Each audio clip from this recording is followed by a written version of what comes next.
जय सनातन, जय भारत। चलिए दोस्तों, आज थोड़ा सा हट के बात करते हैं। अभी तक हम आमतौर पर बहुत सारे जो एक ब्रेकिंग न्यूज़ टाइप की होती हैं उन पे बात करते थे, तो आज लेकिन मन हुआ कि थोड़ा सा कुछ न्यूज़ व्यूज़ तो चलती रहती है, चुनावों का मौसम है, कुछ और डिफरेंट बात की जाए। और जैसा कि पिछले वीडियोज़ में मैंने आपको बताया है कि मैं पिछले 3-4 महीने से कुछ इस्लामिक स्टडी में लगा हुआ हूँ और उस सिलसिले में कुछ किताबें मैं पढ़ चुका हूँ, कुछ किताबें चल रही हैं। अभी पीछे एक छोटी सी एक किताब मतलब कुरान का तर्जुमा मेरे हाथ लगा था, तो वो मैंने पढ़ लिया। उसके बाद कुछ तसल्ली नहीं हुई, मैंने कहा ये कुछ मामला जम नहीं रहा, तो फिर एक और बड़ी किताब वही कुरान के तर्जुमे की मैंने मंगाई और उसकी स्टडी चल रही है। तो बीच बीच में से जहाँ से भी मुझे लगता है कि हाँ यहाँ से कुछ बताना चाहिए, तो फिर उसमें से मेरी कोशिश रहती है कि उसमें से हम कुछ बताएं। तो चलिए, अभी जैसे ही मैं अध्ययन कर रहा था तो आज कुछ चीज़ें मुझे कुछ मार्क की, तो मैंने कहा चलो इस सिलसिले में एक वीडियो आज बना दिया जाए।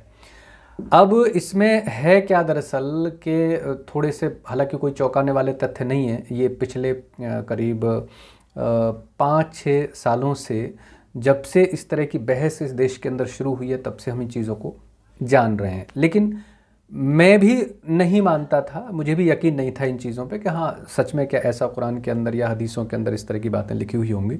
लेकिन अब जब पढ़ रहा हूँ तो महसूस हो रहा है। और मैं तो एक चीज़ कहता हूँ कि आप भी इन चीज़ों का थोड़ा सा समय निकाल के अध्ययन कर लीजिए। चलिए मैं बताता हूँ कि कितनी चौंकाने वाली चीज़ें कुरान के अंदर लिखी हुई हैं। एक सूरा है कुरान के अंदर और उस सूरा का नाम है सूरा अल हज। 78 इसमें आयतें हैं और ये मदीने में उतरी है। एक चीज़ और बता देता हूँ कि जो आयतें मोहम्मद साहब पर मदीने में उतरी हैं उनका एक अपना अलग मतलब कहन है और उनका अपना एक अलग एटीट्यूड है। और जो आयतें मक्का में उतरी हैं वो थोड़ी सॉफ्ट हैं, रिफाइंड जिनको कह लीजिए। लेकिन मदीने में जो आयतें उतरी हैं वो थोड़ी ख़तरनाक है। अब वो कैसे ख़तरनाक है वो सुन लीजिए, आपको ये पूरा मतलब मामला समझ में आ जाएगा। क्योंकि आम तौर पे जब मैं इसको पढ़ रहा हूँ तो दो तरह के आयतें हैं, एक वो हैं जो मक्का में उतरी हैं और एक वो हैं जो मदीने में उतरी हैं। तो दोनों के अंदर डिफरेंट बिल्कुल क्लियर समझ में आता है कि मदीने में एक डोमिनेटिंग जो पावर मोहम्मद साहब के पास आई है, तो उसके बाद जो आयतें उतरी हैं उनका रवैया किस तरह का है सुनो। ये है आयत नंबर 19। अब इसमें क्या कहते हैं अल्लाह मियाँ, जो कहते हैं वो क्या फरमाते हैं। हे ईमान वाले, ये ईमान वाले और काफिर दो प्रतिद्वंदी हैं जो अपने रब के बारे में झगड़ते हैं। तो जिन लोगों ने कुफ्र किया उनके लिए अग्नि के वस्त्र काटे जा चुके हैं, मतलब उन्हें आग के वस्त्र पहनाए जाएंगे। उनकी मतलब जो कटाई छटाई होती है, नाप तोल होती है, वो हो चुकी है, उनके नाप से बन गए हैं। मतलब उनके सिरों पर खौलता हुआ पानी डाला जाएगा। अब खौलते हुए पानी का मतलब मुझे लगता है कि आप समझते होंगे। ऐसा नहीं कि जो सर्दी के मौसम में आप गुनगुना पानी से नहाने की एक प्रक्रिया पूरी करते हैं और आनंद का अनुभव करते हैं, तो ऐसा मतलब एक गलत ख्याली में मत रहिएगा। खौलते हुए पानी का मतलब क्या होता है, उस खौलते हुए पानी का मतलब समझ लीजिए। को खौलता हुआ पानी क्या है। हालांकि आप जानते होंगे कि खौलते हुए पानी में चावल उबाले जाते हैं, दाल उबलती है और सब्जियां बनती, उसका मतलब खौलता हुआ पानी होता है। एक निश्चित टेम्परेचर पर जो पानी होता है उसको खौलता हुआ पानी कहते हैं। अब ये आपके शरीर पर पड़ेगा जहन्नुम में जाके, और उसके बाद होगा क्या आपका वो सुन लो। जिससे जो कुछ उनके पेटों में है वह और उनकी खालें गल जाएंगी। मतलब खालों को तो छोड़ ही दीजिए, इवन उसका प्रभाव इतना होगा खौलते हुए पानी का कि जो आपके पेट में होगा वो तक गल जाएगा, इतना खौलता हुआ पानी होगा। ये लिखा हुआ है 20 नंबर आयत है, 20 नंबर आयत सूरा अल हज की। उसके बाद 21 नंबर आयत क्या कहती है वो भी सुन लीजिए। और उनके लिए लोहे के गुर्ज गदाएं होंगे जिनसे उनकी गत बनाई जाएगी। वो एक मतलब आमतौर पर गाँव में हम सुनते थे बचपन में, तेरी ये गत कर दूंगा। मतलब गत का मतलब होता है हालत, उनकी बुरी हालत बनाई जाएगी लोहे की गदाओं के द्वारा। ऊपर से गर्म पानी पड़ के तो वैसे ही हालत ख़राब हो जाएगी, खौलता हुआ पानी पड़ के, ऊपर से जो लोहे की गदा हैं उनके द्वारा उनकी मतलब तबीयत से धुलाई होगी।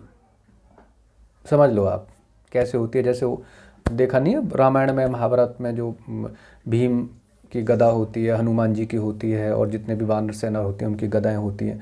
तो उसके बाद जो हालत उन्होंने राक्षसों की थी, वैसा ही कुछ है मामला जी।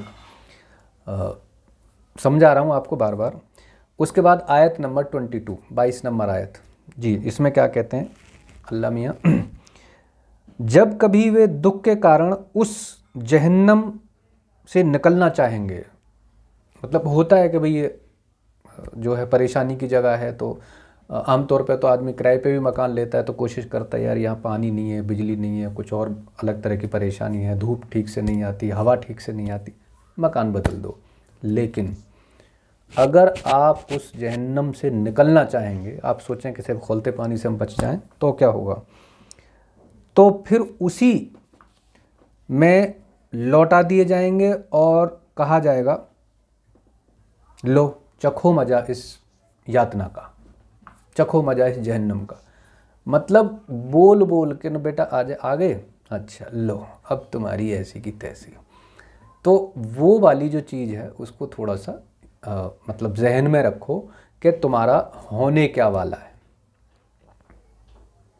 चलिए एक आयत और है, उसको भी सुन लो।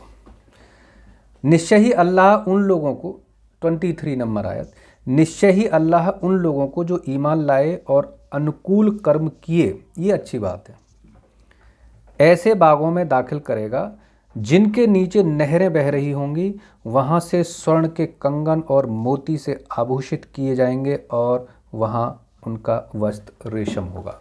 मतलब जो लोग ईमान ले आए, और ईमान लाने वाले कौन हैं, अब मुझे ये सारी डिटेल बताने की ज़रूरत नहीं है। जो लोग ईमान लाए हैं उनको एक तो जो वस्त्र होंगे, उनके परिधान जो होंगे वो रेशम के होंगे, और उनको सोने के कंगन पहनने को मिलेंगे, मोतियों की माला उनके लिए होगी, और उनको ऐसे बागों में रखा जाएगा जहाँ पर मतलब बड़े शानदार शानदार, बड़े क्या लजीज फल होंगे, और नहरें होंगी जिसमें स्नान, मतलब वो बढ़िया शानदार पानी होगा, पता नहीं क्या होगा, हालांकि वो 2-4 आयतों में लिखा, वो शराब की नहरें होंगी, वो बढ़िया कुछ अलग तरह का, मतलब कुछ नशीला पानी होगा। उनके नीचे वो बाग होंगे। अब पता नहीं बागों के नीचे वो नहरें होंगी या नहरों के ऊपर बाग होंगे, ये तो देखने से पता चलेगा। अब हम तो जाने वाले हैं नहीं वहाँ पे तो वही लोग जाएंगे जो ईमान लाए हैं। ठीक है, अब एक आयत और है, वो भी देख लो। उन्हें अच्छी बात का मार्ग दिखाया जाएगा और उन्हें प्रशंसा के अधिकारी का मार्ग दिखाया गया। मतलब ये वो लोग हैं जिन्हें मार्ग दिखाया गया है, तो वो तो उनकी तो बल्ले बल्ले है, उसमें कोई दिक्कत नहीं है। लेकिन जो मार्ग दिखाने के बावजूद भी उन चीज़ों पे ईमान नहीं लाए हैं, उनकी तो जो हालत होने वाली है भाई साहब, उसकी तो आप कल्पना ही मत करो। मतलब सोचो अब तुम, होगा क्या। एक आखिरी आयत और है, वो और सुन लो, फिर उसके बाद इसका थोड़ा सा मनोवैज्ञानिक विश्लेषण करते हैं। निसंदेह जिन लोगों ने कुफ्र किया, कुफ्र का मतलब एक ये जो शब्द है कुफ्र और ईमान, ये 2 शब्द कुरान के अंदर आपको, मुझे लगता है कि ठीक ठीक गिनती मुझे याद नहीं है, लेकिन कम से कम 200-500 बार आपको मिलेंगे। कुफ्र का मतलब जो इस्लाम पर ईमान नहीं लेके आए, और ईमान का मतलब तो ईमान है ही, जो मुसलमान बन गए, बस इतना सा फ़र्क है दोनों शब्दों के अंदर। कुफ्र का मतलब कुफ्र किया, मतलब आप ईमान नहीं लाए। तो जिन लोगों ने कुफ्र किया और जो अल्लाह के मार्ग से रोकते हैं, और उस मस्जिद हराम, प्रतिष्ठित मस्जिद जो काबा की मस्जिद है, जिसे हमने लोगों के लिए बनाया है, बराबर है उसमें रहने वाला और बाहर से आने वाला, जो कोई भी उसमें सत्य से कतराकर जुल्म से टेढ़ी राह चलेगा, उसे हम दुख देने वाली यातनाओं का मज़ा चखाएंगे।